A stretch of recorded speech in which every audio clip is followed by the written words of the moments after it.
बुद्धं शरणं गच्छामि।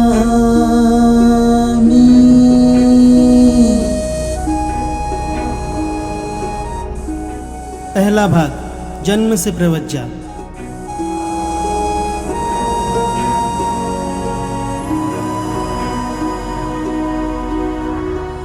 सिद्धार्थ गौतम ने शुद्धोधन के घर में जन्म ग्रहण किया था। उसके जन्म की कथा इस प्रकार है।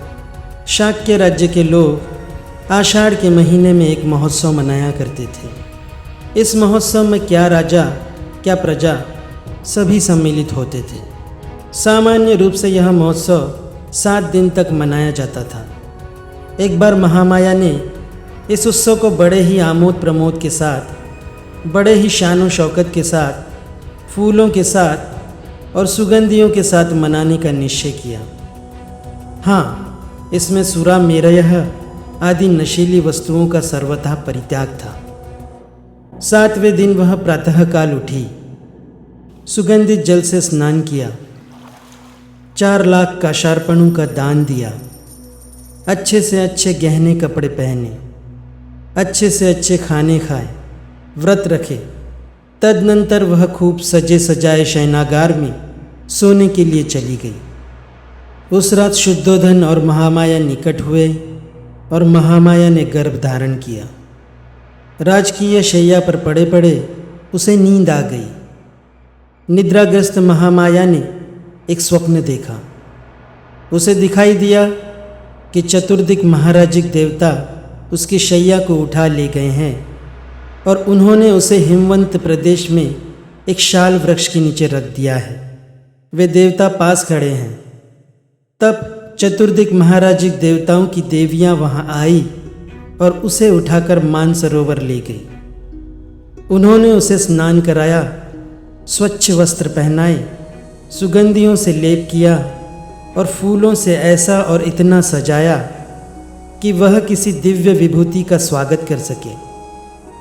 तब सुमेध नाम का एक बोधिसत्व उसके पास आया और उसने उसे प्रश्न किया, मैंने अपना अंतिम जन्म पृथ्वी पर धारण करने का निश्चय किया है, क्या तुम मेरी माता बनना स्वीकार करोगी? उसका उत्तर था, बड़ी प्रसन्नता से। उसी समय महामाया देवी की आंख खुल गई। दूसरे दिन महामाया ने शुद्धोधन से अपने स्वप्न की चर्चा की। इस स्वप्न की व्याख्या करने में असमर्थ राजा ने स्वप्न विधा में प्रसिद्ध 8 ब्राह्मणों को बुला भेजा। उनके नाम थे राम, ध्वज, लक्ष्मण, मंत्री, कोणज्य, भोज, सुयाम और सुदत्त। राजा ने उनके योग्य स्वागत की तैयारी की। उसने जमीन पर पुष्प वर्षा करवाई और उनके लिए सम्मानित आसन बिछवाए। उसने ब्राह्मणों के पात्र चांदी सोने से भर दिए और उन्हें घी, मधु, शक्कर, बढ़िया चावल तथा दूध से पके पकवानों से संतर्पित किया। जब ब्राह्मण खा पीकर प्रसन्न हो गए, तब शुद्धोधन ने उन्हें महामाया का स्वप्न कह सुनाया और पूछा, मुझे इसका अर्थ बताओ। ब्राह्मणों का उत्तर था, महाराज निश्चिंत रहें, आपके यहाँ एक पुत्र होगा। यदि वह घर में रहेगा तो वह चक्रवर्ती राजा होगा। यदि गृह त्याग कर सन्यासी होगा तो वह बुद्ध बनेगा, संसार के अंधकार का नाश करने वाला। पात्र में तेल धारण किए रहने की तरह महामाया बोधिसत्व को 10 महीने तक अपने गर्भ में धारण किए रही। समय समीप आया जान उसने अपने मायके जाने की इच्छा प्रकट की। अपने पति को संबोधित करके उसने कहा, मैं अपने मायके देवदह जाना चाहती हूँ।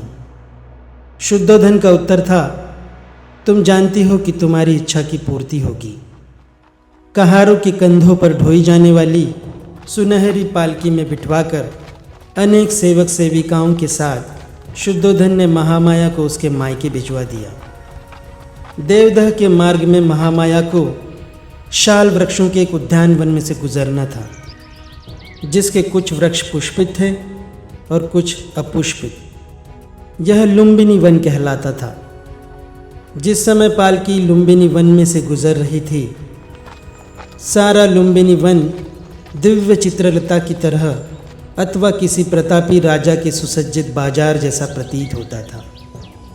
जड़ से वृक्षों की शाखाओं के छोर तक पेड़ फलों और फूलों से लदे थे। नाना रंग के भ्रमरगण गुंजार कर रहे थे, पक्षी चहचहा रहे थे। यह मनोरम दृश्य देखकर महामाया के मन में इच्छा उत्पन्न हुई कि वह कुछ समय तक वहाँ रहे और क्रीड़ा करे। उसने पालकी ढोने वालों को आज्ञा दी कि वह उसकी पालकी को शाल उद्यान में ले चलें और वहाँ प्रतीक्षा करें। महामाया पालकी से उतरी और एक सुंदर शाल वृक्ष की ओर बढ़ी। मंद पवन बह रही थी, जिससे वृक्ष की शाखाएं ऊपर नीचे हिल डोल रही थीं। महामाया ने उनमें से एक शाखा को पकड़ना चाहा। भाग्यवश एक शाखा काफ़ी नीचे झुक गई। महामाया ने पंजों के बल पर खड़ी होकर उसे पकड़ लिया। तुरंत शाखा ऊपर की ओर उठी और उसका हल्का सा झटका लगने से महामाया को प्रसव वेदना आरंभ हुई। उस शाल वृक्ष की शाखा पकड़े खड़े ही खड़े महामाया ने एक पुत्र को जन्म दिया। 563 ईस्वी पूर्व में वैशाख पूर्णिमा के दिन बालक ने जन्म ग्रहण किया। शुद्धोधन और महामाया का विवाह हुए बहुत समय बीत गया था, लेकिन उन्हें कोई संतान न हुई थी। आखिर जब पुत्र लाभ हुआ तो न केवल शुद्धोधन और उनके परिवार द्वारा बल्कि सभी शाक्यों द्वारा पुत्र जन्मोत्सव बड़ी ही शान बान और बड़े ही ठाट बाट से अत्यंत प्रसन्नतापूर्वक मनाया गया। बालक के जन्म के समय अपनी बारी से शुद्धोधन पर कपिलवस्तु का शासन करने की जिम्मेदारी थी।